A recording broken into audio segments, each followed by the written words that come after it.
La réponse à la réclamation contentieuse. L'administration dispose en principe d'un délai de 6 mois pour répondre à une réclamation contentieuse. Si elle ne répond pas de manière écrite dans ce délai, on est en présence d'une décision implicite de rejet que le contribuable va pouvoir contester à tout moment devant le juge de l'impôt. Si l'administration répond bien dans ce délai de 6 mois de manière écrite, ce qu'elle fait de manière générale, alors elle peut répondre de manière favorable, partiellement favorable ou défavorable. Alors, en cas d'admission totale, l'affaire est terminée et l'administration va procéder au remboursement des impositions contestées si jamais elles ont été payées. En cas de réponse partiellement favorable ou de réponse négative, il appartient au contribuable de décider s'il veut contester cette réponse devant le juge de l'impôt. Il faut savoir qu'il dispose d'un délai de 2 mois pour procéder à cette contestation.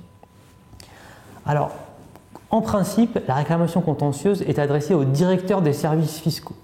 Mais en pratique, par le jeu des délégations de signature, ce sont des fonctionnaires de son service qui vont répondre à cette réclamation, qui vont la traiter. Et bien souvent, ce sont les fonctionnaires mêmes qui ont établi l'impôt en cause.